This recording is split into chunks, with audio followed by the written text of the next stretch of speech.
Hello and welcome to the Total Soccer Show. My name is Daryl Grove and I am not joined by Taylor Rockwell today. If you've heard the last couple of shows, you'll note that Taylor has been carrying a throat injury. He's been podcasting with an injury, so the TSS doctors have told us to rest him for one episode. Taylor will be back with me tomorrow to review the World Cup draw. I'm thinking painkilling injection. Today's guest is Adam Belz. Adam is not only a reporter with the Minneapolis Star-Tribune, he's also the author of, with all due respect to all the other ones, my favourite newsletter. Adam's newsletter is called Scuffed, which is described in its tagline as a weekly newsletter focused on the US men's national team and the players who could one day make it better. And that's exactly what it does. I read Scuffed every week to get sort of reports and insights about guys like Weston, McKennie, Jonathan Gonzalez and other up-and-comers, some of whom you may never have heard of, but you soon will. And you can get in on the ground floor with Adam's newsletter. Adam also makes great individual highlight videos for these players set to really good musical choices. So you can, for example, watch a 4 minutes or so video of every single touch Weston McKennie has in a Schalke game. I thoroughly recommend signing up for Scuffed. It's completely free and the link is in the show notes. Adam did not pay me to say that. On today's show, Adam and I get into the depth options for the US national team at fullback. Right now it looks like Yedlin, Villafana and maybe Eric Lichaj are the options. But if you scratch beneath the surface, you'll find Shaq Moore in Spain, Antonee Robinson in England, maybe even Jorge Bello in Atlanta's academy. On today's show, Adam and I get into great detail on all the aforementioned players, and I hope you enjoy our fun but very nerdy chat. Today's show was not sponsored by Adam, he's the guest, but it is sponsored by Fucci. You'll have heard Fucci mentioned on yesterday's show about backyard soccer games because that's one of the places you can set up the Fucci Rebounder. It's both a training tool and a game you can play for fun, and Fucci are running a holiday special right now. In addition to the $50 discount you'll find at playfucci.com, you can get another $20.17 off if you use the discount code TSS2017 at checkout. That's TSS 2017 at playfucci.com. The link will be in the show notes. Okay, enough from just me. Here's my interview with Adam Belz. All right, Adam, so I'm really excited to have you on the show. We've had this planned for what, maybe a week or so? That sound about right? That sounds right, yeah. Thanks for having me. Yeah, you're very welcome. It's really good to talk to you. We have kind of I want to say a shared interest in the future of the US national team, right? So today we'll be talking about the sort of the fullback depth and the next round of fullbacks. I also emailed you just before we started because I want to talk maybe Weston McKennie and Jonathan Gonzalez as well. But before we get into like all that good stuff, I also want to just ask a little bit about Scuffed newsletter, which is kind of how I came to know you and know of you, and when it started and why it started. I want to say we're 30-something issues deep. Does that sound correct? Yeah, it started back in the spring when I was really getting excited about the World Cup qualifiers and the way the U.S. was going to just control the Hex under Bruce Arena as I projected it. And, that started going down the rabbit hole, looking at all the players who could be contributing in the next few years. And then Trinidad and Tobago happened, and I thought that night maybe I'd slow it down and put it on the back burner. But counterintuitively, I've kind of gone even further down the rabbit hole. It's been weird, but I'm really obsessed with the U.S. men's national team now. It's been the same for us in that, it's obviously we wish the U.S. were going to the World Cup.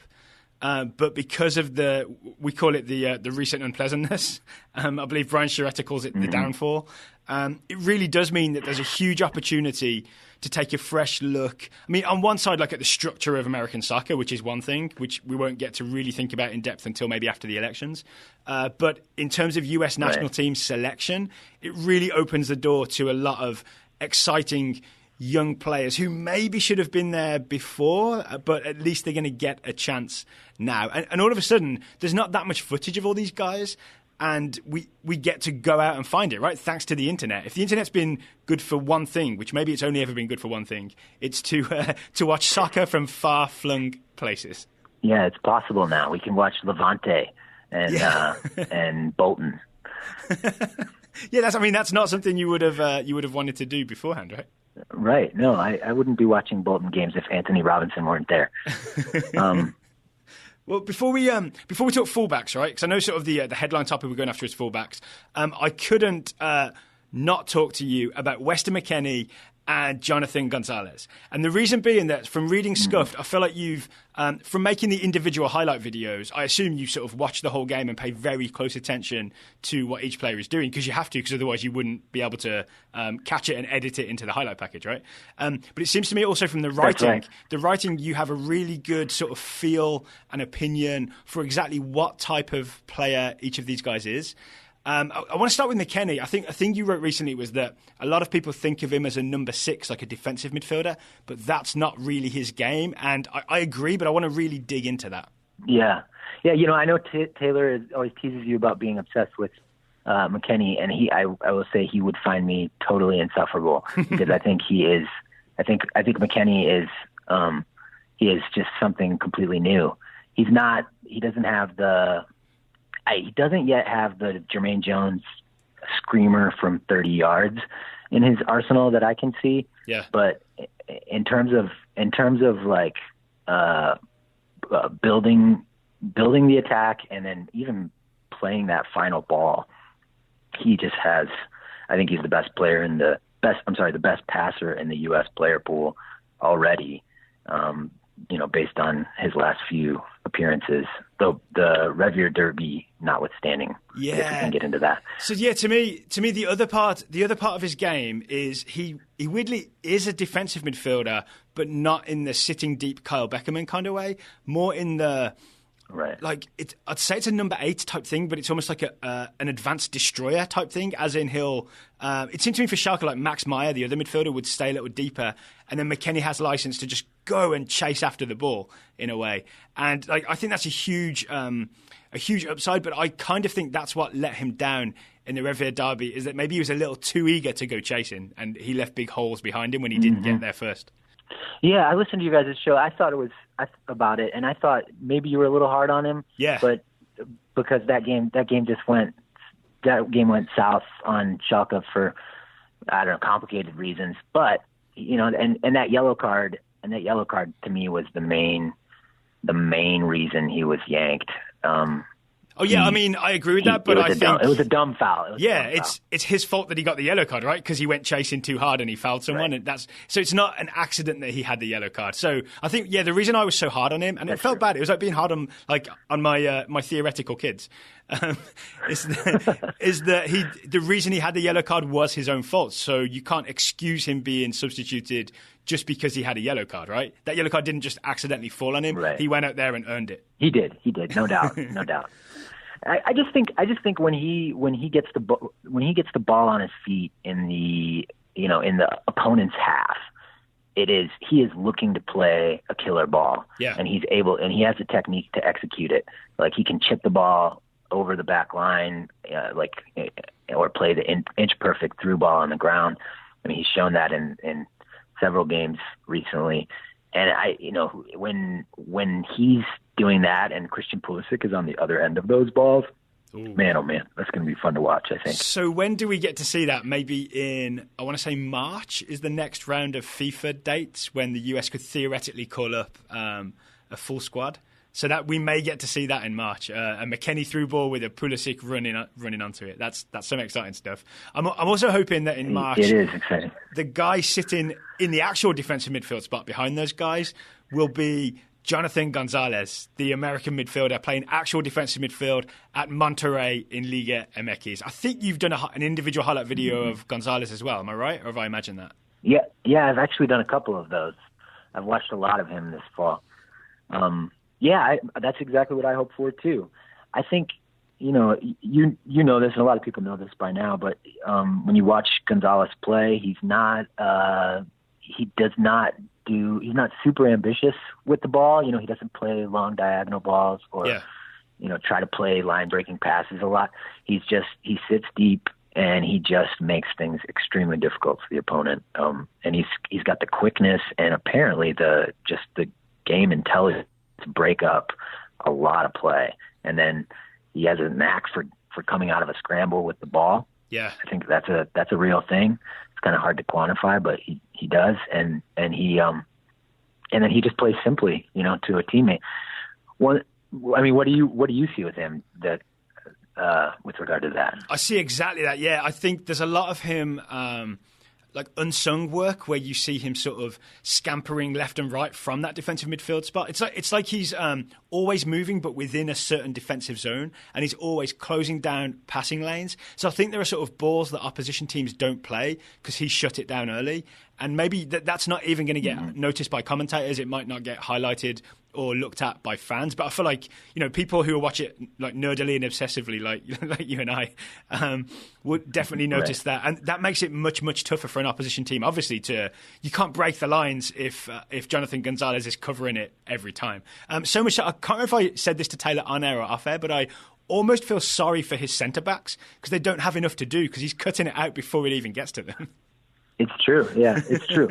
I think it'll be interesting to see where he fits in with the U.S. because, that's obviously his position, but like how that works with the U.S. because he's surrounded by like a different level of quality, I think, than maybe not at center back, but at the fullback positions and especially on the wings. Monterrey has some extremely dynamic wingers, Hurtado and Pabon. And they, somebody just plays the ball to their feet and they just make stuff happen. Yeah. And the U.S. doesn't have attackers like that except for Pulisic, who it remains to be seen whether he'll be playing on the wing for the U.S. So it's a little bit of a different situation. Well, I'm kind of into the idea of we have to maybe give up on the idea of Pulisic in the middle, let him go out on the wing, and then the US's strength to me in the future could be that three-man midfield of Jonathan Gonzalez sitting deep and then Tyler Adams and Weston McKennie ahead of him. And both of those do that sort of aggressive number 8 thing and go after the ball and go and close you down. And if you manage to bypass them, then Jonathan Gonzalez will be behind you, having cut out all the channels. And then Gonzalez can play a pass. McKennie, as you said, can definitely play a pass. Tyler Adams is very, very clever in terms of passing and moving. So I feel like those three would offer this really good combo of hard to get past and then really dangerous when they have the ball. And I think that combination of those three is enough to sacrifice, we have to get Pulisic in the middle because he can make something happen. I think everybody else can make things happen. Because the worst thing for me is if the US becomes a one-man team, which in hindsight, in the Hex, is kind of what happened to our detriment, right? You don't ever want to be that team. Yeah, I agree. I agree with everything you just said. I would like to see Pulisic playing on the wing too and have a three-man midfield, whether it's Adams or Acosta as that second 8. I think I'm kind of open to either one, but yeah, the three-man midfield you just described would be really difficult to get past. Those guys are all good tacklers, really quick and energetic. Pretty different from I think what we saw in some of the Hex games. I'm not sure where that leaves Mr. Michael Bradley. I kind of felt like he should be given the opportunity to be involved in that. Maybe like him and Gonzalez competing for a spot wouldn't be the worst thing. But right now, if I'm picking my dream midfield, he's not in it just because I want to see those three guys. Yeah, same with me. I mean, especially since the games don't really mean that much. These March friendlies are a good time to sort of look to. There's no reason Gonzalez shouldn't be able to start for one of those games. With McKennie and Adams or McKennie and Acosta. I don't see any reason why not. Speaking of Adams, I think he's... I'm looking for a way to transition to talking about fullbacks, and I think Tyler Adams is the perfect guy to do it because he's been playing sort of right back, right wing back, right midfield for New York Red Bulls.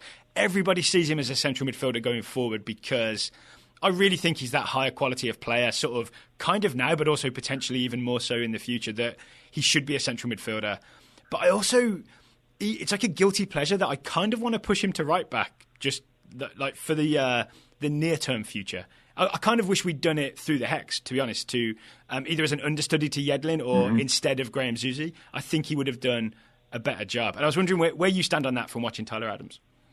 Yeah, I go even further, probably. I think Matt Doyle wrote something along the lines of Adams checks every box for an elite fullback, but he doesn't quite check every box to be an elite central midfielder, and what he lacks is first touch in traffic. And I think that nailed it. And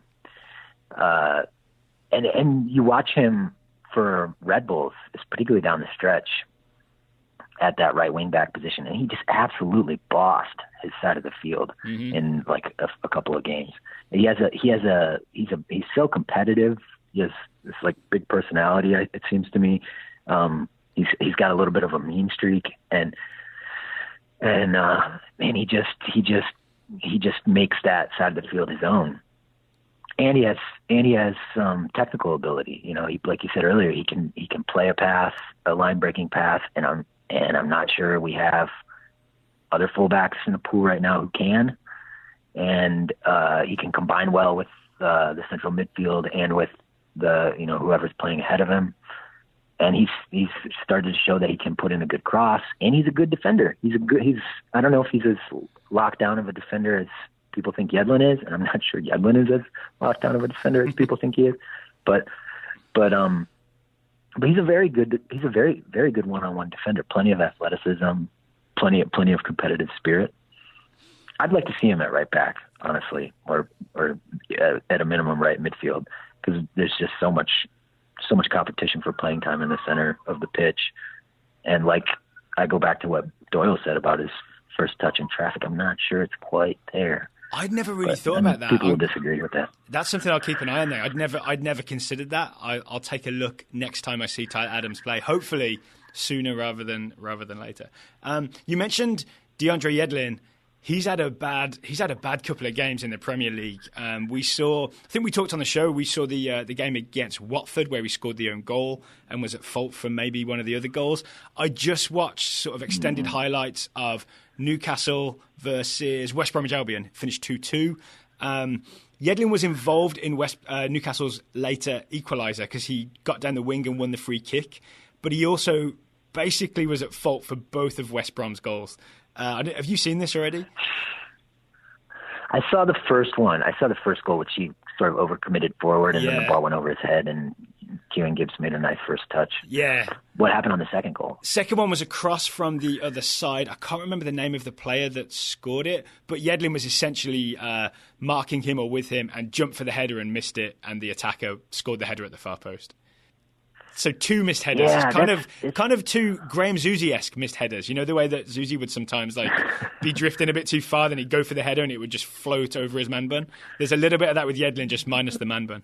Yeah, but with an equally outrageous haircut. Yeah.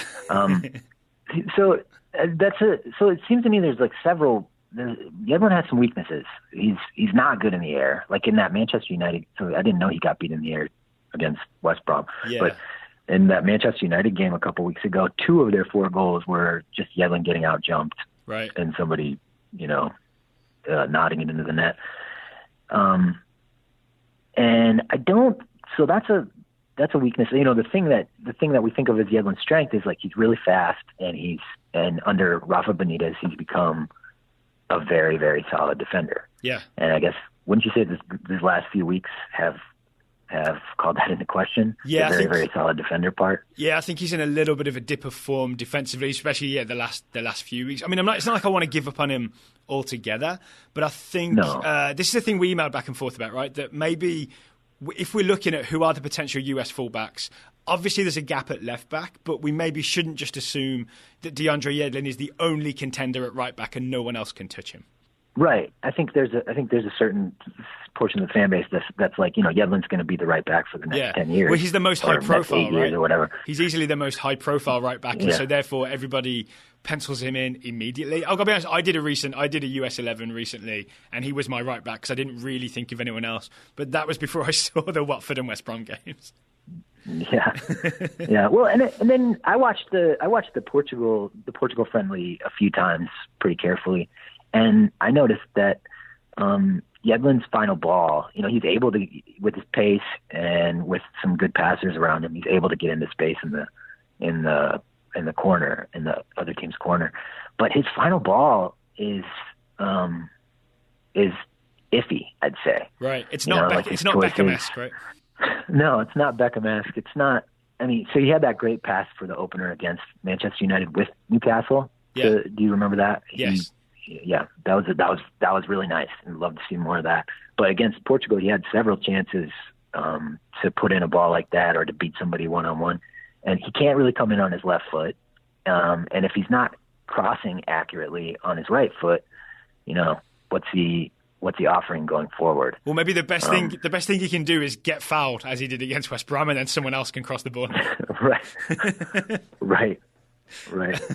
So there's some weaknesses with Yedlin's game, and if the defense is shaky too, I think he needs competition at right back. I guess that's what I'm getting at. Okay, so we need people to push him. You're pro Tyler Adams as a potential right back, which again I'm not.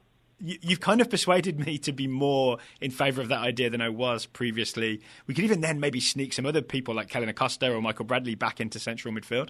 But then we got to think about sort of who else beyond Adams. And one of the names I definitely want to talk about today is Shaq Moore. The American right back, he's 21. He's playing at Levante. I've watched the individual highlights of the Levante versus Las Palmas game, which I know you put together, so I know you saw that game. And I just watched the team-wide lowlights of Levante versus Atletico Madrid, which finished 5-0 to Atletico Madrid. So I guess I'm going to guess that most listeners won't know much about Shaq Moore. So what's your sort of overview of him? A quick summary of the type of right back that Shaq Moore is. Okay, well, he's from Powder Springs, Georgia, which is, just real quick, is also the hometown of Andrew Carlton. Okay. He's the son of a former Trinidad international soccer player. Oh. He came up through the youth system. I think he captained the U17 U.S. national team and played with the U20s a little bit, though less than he did with the U17s. And then he went to Spain in 2015, I believe, and kind of bounced around in Valencia, which has several clubs in it, including Levante and, of course, Valencia.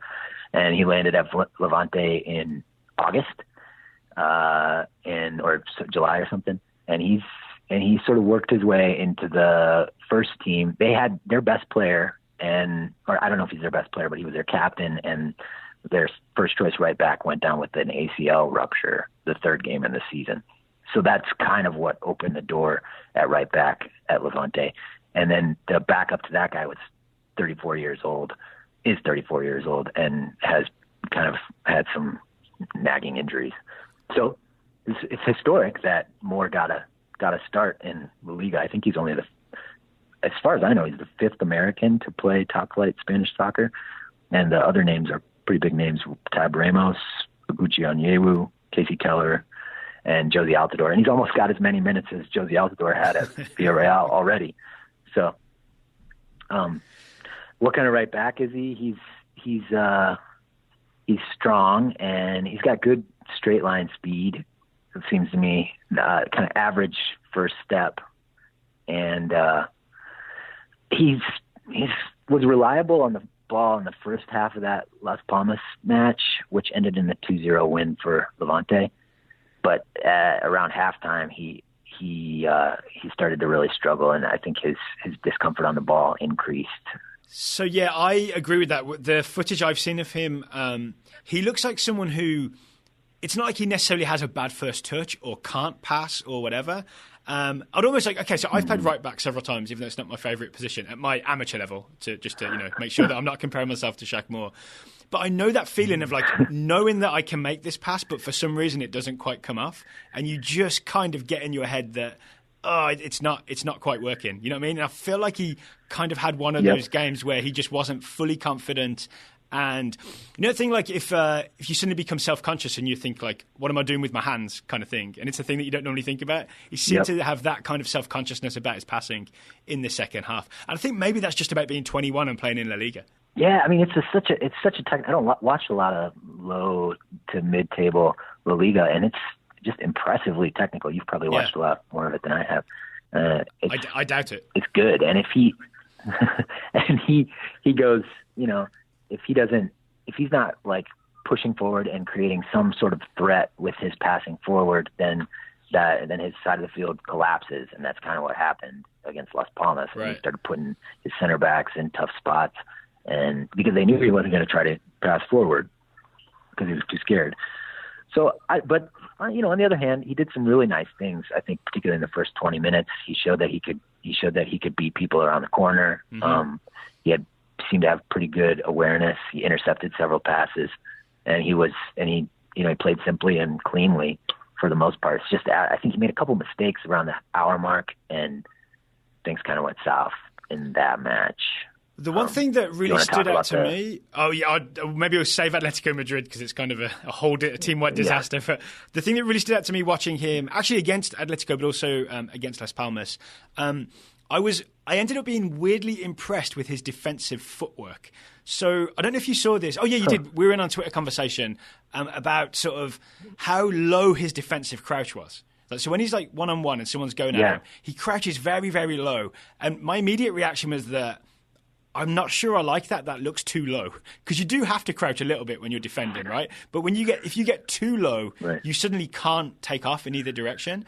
But I honestly think that now that is a feature, not a bug, because the more I watch him, he is very good about like very quickly, constantly moving his feet. And there are 2 or 3 times I've seen, and again, these are highlights, right? I haven't watched full 90 minutes, and for this thing to happen 2 or 3 times in the course of just highlights, I see him running backwards, but like perfectly balanced and looking around him the whole time. It's almost like his reverse is a sort of poised and aware of everything as he is going forward. And I think that speaks to really good balance and footwork, which I think, again, is maybe an underrated skill, but one I think Shaq Moore has. And it makes me super optimistic about him as a 1v1 defender. Yeah, no, I noticed that too. I mean, he did some good things 1v1, and I didn't notice anybody just like roasting him and serving up like a perfect cross. So yeah, and I mean, just big picture, it's a huge accomplishment, right? Yeah. For an American right back to be even getting a sniff in La Liga. I mean, it's got to be a hothouse for his development. What's really interesting to me is just how much luck is involved in all of this, right? Like, we could be, if that original right back, whose name I don't know, I'm sorry, if that original right back had not got injured, and if that 34-year-old backup was maybe looking a little more impressive in practice even, then he's the third choice right back at a mid to low table La Liga team, and we're all saying, oh, Shaq Moore's never going to get a chance. You know what I'm saying? Like, our opinion of him would be just, what's he doing over there? But because of that injury and that 34-year-old not looking good, suddenly he's in there.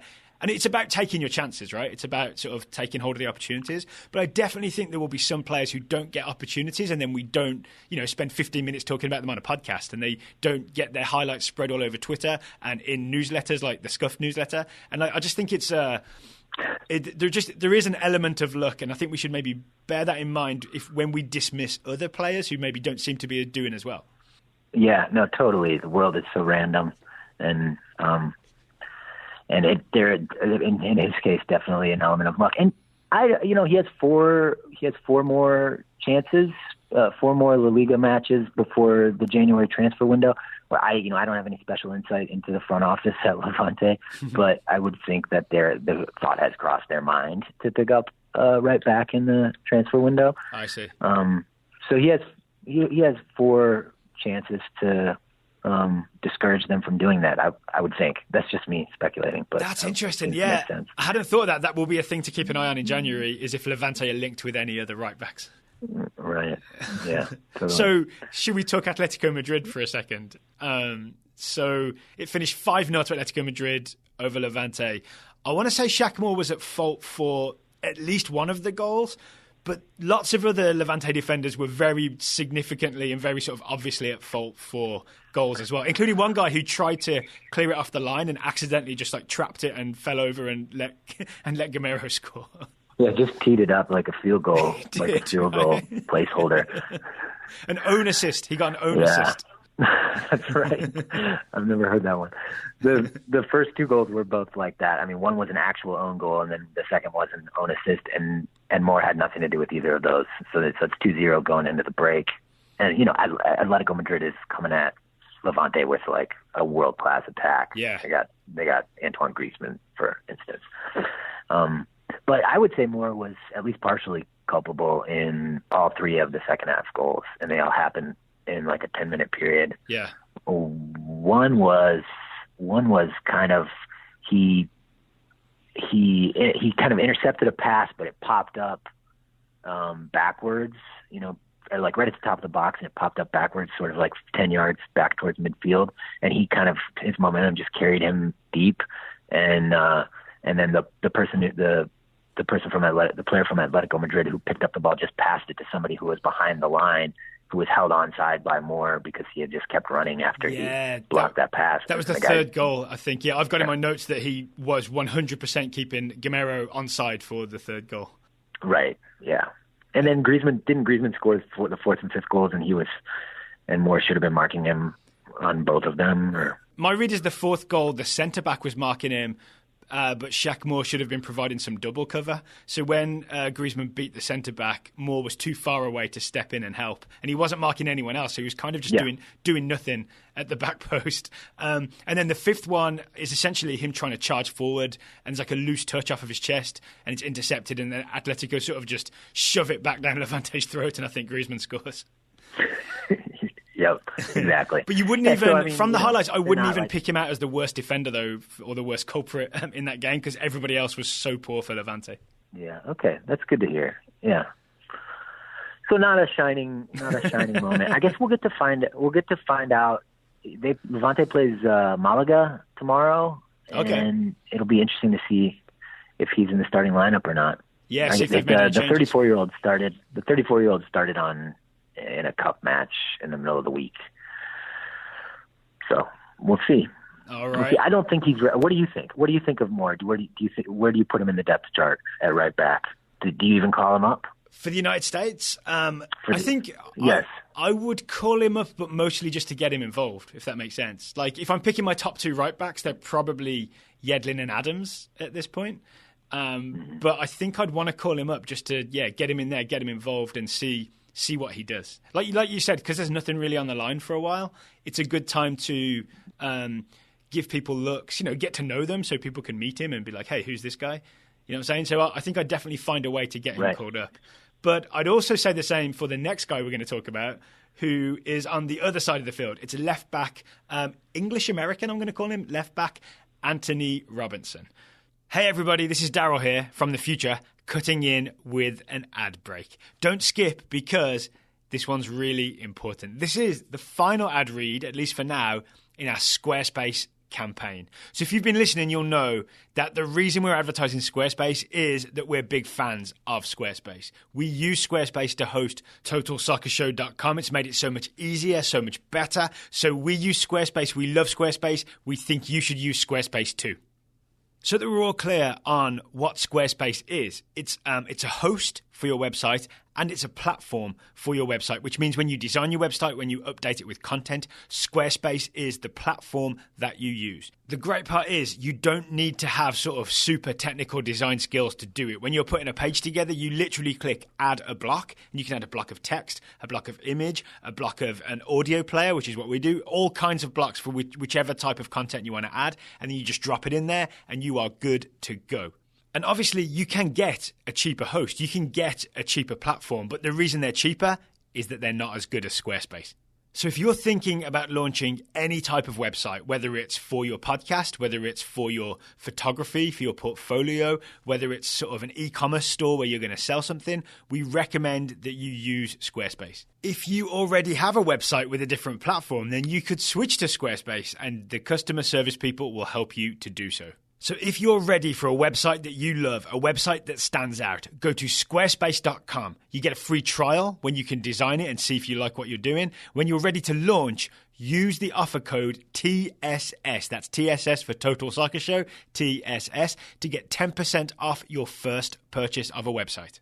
So actually, before we talk about Robinson, do you mind if we talk about sort of the current options at left back and the reasons why we maybe need to start looking for alternatives? Yeah, I would love to talk. I'd love to hear your thoughts on that. So I was, especially sort of at the start of the Bruce Arena era, I was very excited that Jorge Villafana was being called up, because I was really into the idea of him getting forward, and like, I know he's not a brilliant crosser, but I loved his sort of commitment to playing 1-2s, right? He was always looking for combos down that left side, and I kind of thought, he's good enough defensively that we can get away with it. But the more I watched, the more he sort of was just getting beat by people, culminating, I would say, in the Omar Gonzalez own goal in Trinidad. Obviously, all the focus is on Omar Gonzalez because that was horrible. But the cross that comes in is a thing where Villafana just took a weird shape and allowed, I can't remember who it was, but he allowed the winger to have way too much space to easily cross the ball in from an angle where it shouldn't even be possible to do that. And that kind of sold me on the idea that sort of I don't trust him as the defensive left-back at all. Like, it's not worth the trade-off for his 1-2s. If he's not like such a great attacking left-back that he's like, really putting people on their heels, then it's not worth the trade-off for his lack of defensive skills. Which he's not. Yeah, I've come around to that now. I wish I'd realised that earlier on. Not that I could have had I couldn't have made a difference. Right? Yeah. Yeah, and I would just add, like, his crossing. You know, it seems like you get a lot of like sort of softly blooped crosses from Villafana. That is a perfect description. That is why I subscribe to the Scuffed newsletter.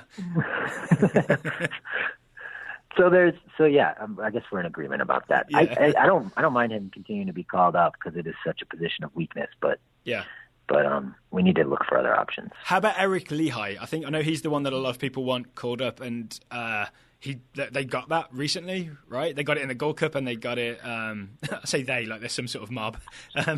He got called up for the Gold Cup, and Lichaj was called up in November for the was it October? Early November for the Portugal friendly. I'm still not convinced by Eric Lichaj. He seems kind of. I think I don't trust him in possession as much as I would like to for a fullback. Right. Yeah, he's not comfortable enough in possession. And I was thinking about Antonee Robinson, and one of his weaknesses, just real quick, is the crossing I've seen from him is not wonderful. But then I went back and watched the Portugal game, and neither is Lichaj. Right. And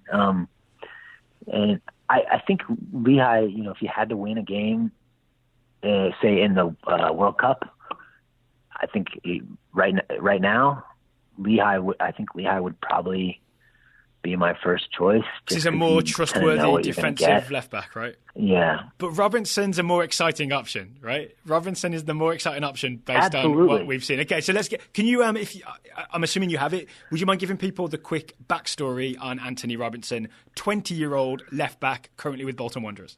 Right. He has American citizenship, even though he's lived in England his whole life, as far as I know, through his father, who lived in the U.S. for like a decade and got citizenship that way. He played with the U18s, the U.S. U18s briefly. He's been in the Everton system for a long time. And I think was really tearing it up in the 2014-2015 season with the youth setup there, really playing well. He had a bad knee injury at the beginning of the 15-16 season and was out for like a full year, and then came back in the 16 and 17 season, played really well for the U23s as a 19-year-old, and then went on loan in August to Bolton, which is a club that's had a lot of problems lately, but they did just get promoted from League One to the Championship. And he was kind of in and out of the lineup at the beginning of the season, and Bolton was just a total shambles. They dropped to the bottom of the table by mid-September. I think maybe they were there right off the bat. But Bolton has kind of turned it around since the international break in early October.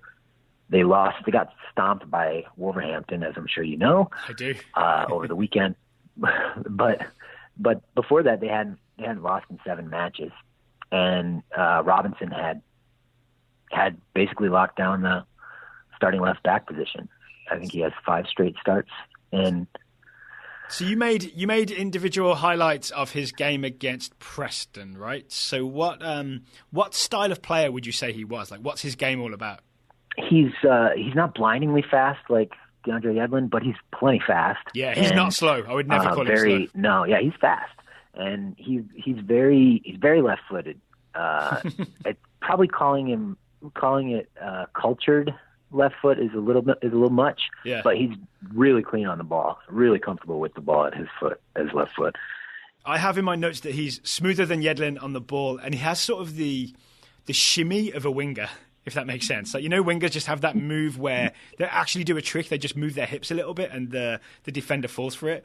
I've seen Antonee Robinson do that to quite a few opposition players in a way that makes me think he's very confident that he can go past you with the slightest of moves. Yes. Yeah, I agree 100%.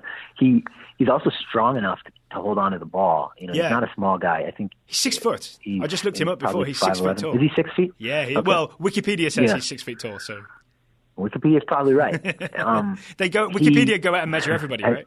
They do. They have a lot of rulers over there. They do. They have like a Google Maps thing going where they go out and measure everybody with the camera. Yeah, a really high tech camera. But so yeah, I think he was a winger in the Everton youth system. I think as a younger man. Did not know that. That makes a lot of sense. That makes a lot of sense. The Carl Henry, you know that name? He's a midfielder for Bolton. He used to play for Stoke City. He used to play for Wolves. Carl with a K. Did he? Yes, that's right. Yeah, he was Wolves captain many years ago. He's really high on Robinson. He said he's quote unquote clearly a Premier League player. Noted his quickness and strength and quality on the ball, and those are the things I noticed too watching him. He told Brian Sheretta he'd welcome a call up from the U.S. even though he's never lived here. Yeah, that was exciting. Yeah, I think we should call him up. I think we should give him a start. Myself, given the low stakes. Well, he seems to me as well like someone who, I don't know if it was a scouting failure, but maybe this is someone that, even though he hadn't played much sort of first team football, someone should have been on him earlier and sort of maybe calling him up to a camp or just to a roster. Maybe for the Gold Cup or something like that. That would have been a time to really get a look at him. And I understand it's easy to say that in hindsight now he's kind of playing quite well for Bolton in the Championship. But I just wish there was a better sort of US network where people knew about people like Robinson, like just had the word got to them that like this kid is looking good, call him up. That we could have got a look at him earlier because we could have had Robinson on that Gold Cup squad instead of Eric Lichaj. I don't know if I think that he hadn't even played first team soccer by that point, so I don't know. For my plan to take fruition, we'd need spies at every single team in the world who are watching players who have US possibility. I needed someone to spot him in practice and be like, "Oh, this kid." Well, yeah, and I'd say with like Bruce Arena, we knew that was most definitely not in the cards. I think to a fault, and I can agree that I wish he had been a little more open to that kind of thing. Particularly with Weston, McKennie, and Jonah Gonzalez, but anything else you noticed about him? Like, what did you think of Robinson as a defender? So the one thing that stands out in my mind right now is the penalty he conceded against Wolves. So Wolves midfielder Roman Saiss gets the other side of him, and Robinson sort of hasn't noticed that Saiss is running behind him. The through ball is played is ahead of Saiss, and Robinson just has to kind of scramble, and I think ends up kind of clumsily pulling him back, right? So at least in that moment, I wasn't particularly impressed with his defending. And it did remind me of like a winger who maybe hasn't got that sort of fullback positioning down correctly and then kind of panicked when he was caught out, even though he was in the area. So that worried me. But on the flip side, there are a lot of moments in the individual highlight stuff that I saw where he just reacted really quickly to any loose balls or like slight opportunities to tackle and would just get there before anybody else and would be away with it. And I think his size and speed, because it's sometimes rare to get that combination, right? Like Ronaldo used to have that combination of size and speed. Is a really, really helpful thing. He can cover a short amount of space very, very quickly, and then he's strong enough to sort of win a 50-50 with you, and then he's away at pace. That I find quite exciting. Yeah, me too. I would say aside from the raggedness of his positioning on occasion, his distribution out of the back is a little suspect. Right. And if this makes sense, it's not that he can't. It's very clear when you watch him that he's doing what he wants to do with the ball. I think, which is not. I don't think it's a given with everybody in our fullback pool. He's like, the ball does what he wants it to do. It's just like his decision making was a little bad. I see. Yeah. At least in that Preston North End. In that Preston North End game, like he'd like very cleanly hit a pass at one of his central midfielders, and then an opponent would just step in and intercept it easily. And I think if he can iron out that the sort of angles and the decision making from that left back spot, he's going to be a really good left back. So does that mean that maybe we, and by we I mean me, getting ahead of myself, thinking he should have been playing international soccer last summer? Because if you're doing things like that in an international game, a really good opponent will just absolutely destroy you for it, right? So it may be that we should call him up to cap-tie him if we can, or to get him in the US system. But at the same time, I don't think we can say, yeah, he's definitely better than Villafana or Lichaj. We should absolutely start him every game. Yeah, actually, they're probably a little bit savvier at passing the ball out of the back. But look at Yedlin. I mean, his passing out of the back in that. Have you ever been super impressed with his ability to pick somebody out and break a line with a pass? I haven't. I've been more pleasantly surprised because I've been expecting the worst sometimes. So when he doesn't do it, I'm like, oh yeah, go on, DeAndre. Yeah, right. That's kind of a low bar, right? In the Portugal, it's a very low bar. In the Portugal friendly, he probably tried 5 times to pick out McKennie or Sapong or somebody, and it just never came off. It always got intercepted. So I don't know. Robinson, that seemed like a little bit of a weakness for Robinson, but I don't know that it's if he's levels below other players in our pool. I just think we should call him up. I think it'd be, and perhaps give him a chance to start a game. I know it's a little early for that, but again, the games don't mean that much. So, what do you think about his? What do you think about his future? Because he's at Bolton now on loan. I know Bolton's finances are an absolute disaster, right? So there's no chance of them signing someone to replace him in January. But I wonder if he goes back to Everton. I don't think he's going to crack the starting lineup immediately. But then if he's got to hope he can stay on loan at Bolton, or maybe find somewhere that equally fits him. So I don't know. I guess, what do you hope for him? Do you hope he stays at Bolton for a whole extra season? Do you hope he goes somewhere else? What do you see in his future? His loan is up at the end of this year. Right. So what do I hope for him? I think probably best for him to stay at Bolton. Yeah. Re-up that loan. Yeah, I think that's probably the right choice. Everton's pretty thin at left back, though, if I'm not mistaken. It's Leighton Baines, and then there's nobody. Is Oviedo still there? I think there's a Costa Rican left back. No, he's... Or is he gone? Yeah, no, he's at Sunderland now, I think. Oh, wow. Okay. Some club in the northeast of England. So I just saw an article a couple days ago about how Everton is thinking about Robinson as a depth option, which you never know how seriously to take those articles. But so I guess, then is it better to get another 20 games in the Championship, or a few 10-minute spells, or a couple of games in the Premier League? Which I'm not expecting you to have the answer to that. I think that's a complicated equation. Yeah. What do you think? I guess I would say Championship. What do you think? I'd go Championship too. Yeah, it's just weird that you get more street cred for playing in the Premier League, right? One Premier League game, and I think there's a lot of the US soccer fan base would be very excited about him. Right. Yeah. What do you think of so if Bolton were an MLS team? Maybe you hate these kinds of questions, but if Bolton were an MLS team, how do you think they would do? Would they win half their games? Or so I haven't watched a lot of Bolton, and I also know that they're in financial trouble, right? So they're really they're a good comparison for an MLS team, because they essentially have a salary cap, right? Because they're not allowed to spend any money. So maybe the current Bolton team wouldn't do that well. But I would say a mid-table Championship team that was allowed to spend money that they wanted to would possibly win Major League Soccer. They'd be up there competing to win Major League Soccer. I just think if it's someone like Josie Altidore, right?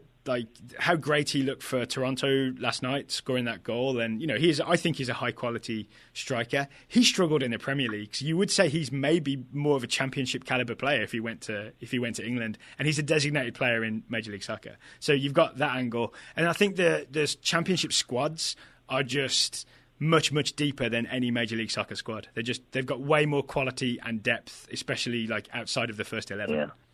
So that's the fact that he's playing well, earning plaudits, even for a bottom table Championship side at age 20. Yeah, speaks highly of him. Yeah.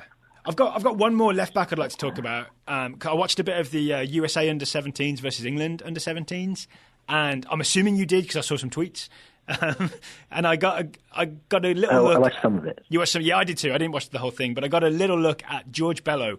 I was paying attention to him. So George Bello, he's 15, playing for the U17s, which is normal because this is a U17 2019 team.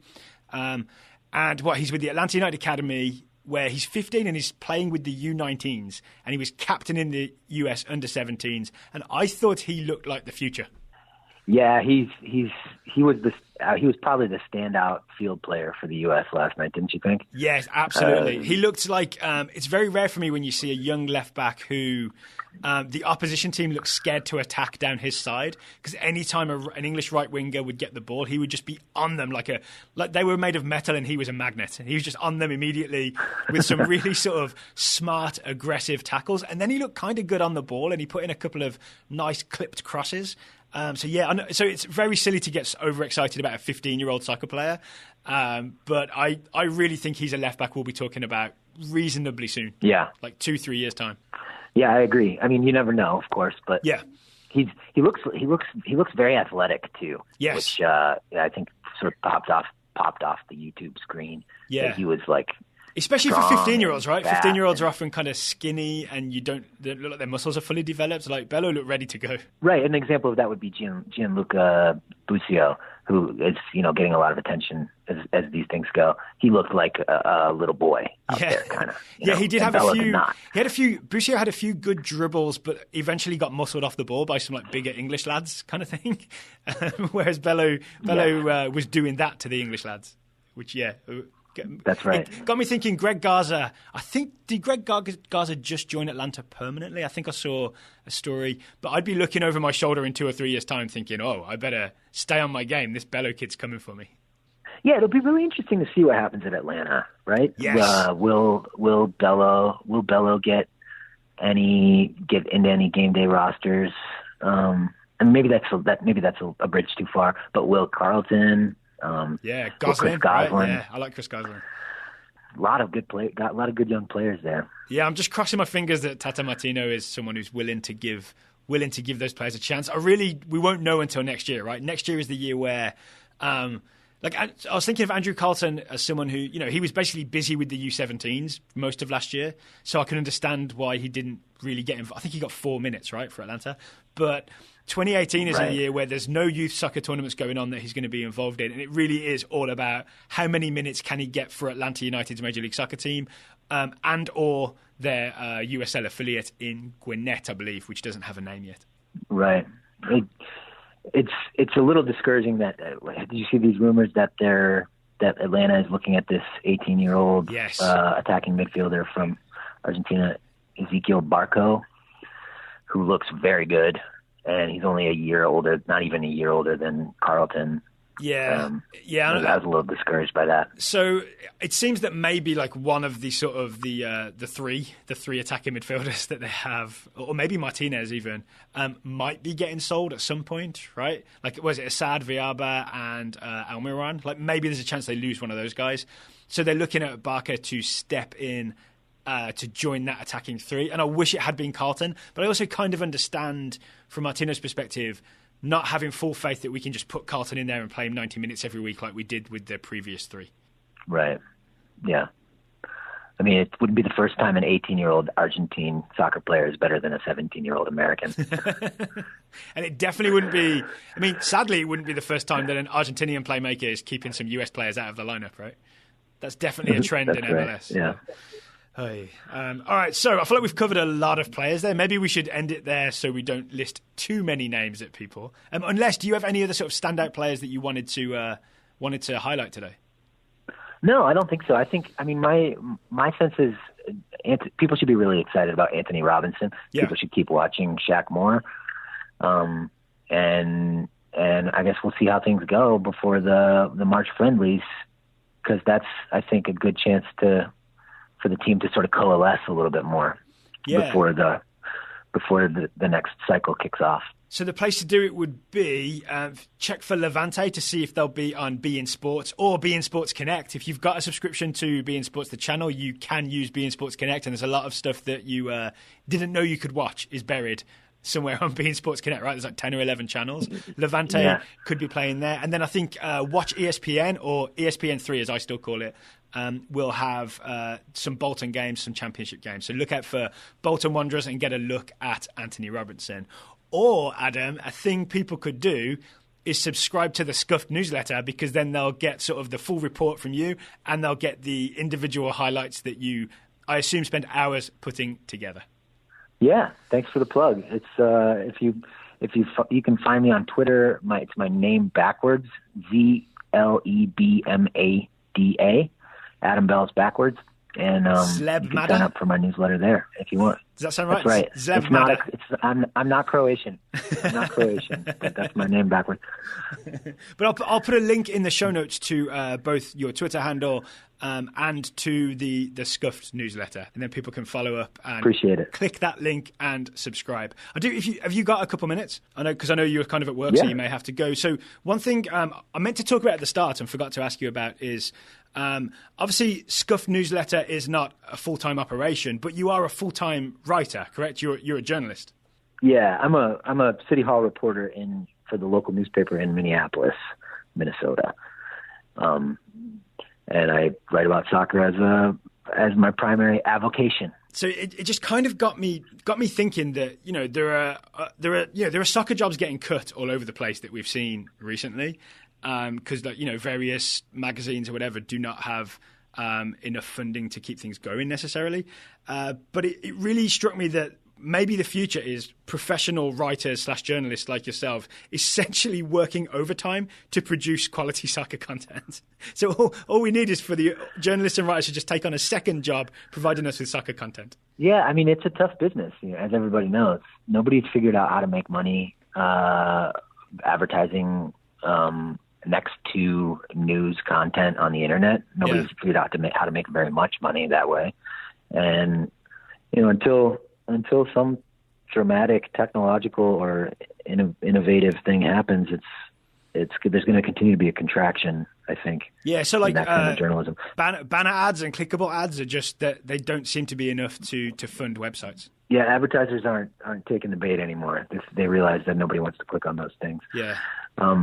So it's kind of sad. It's too bad that what's happening in soccer journalism with like Paul Tenorio and the other guy from 442. Richard Farley. I really enjoyed their work.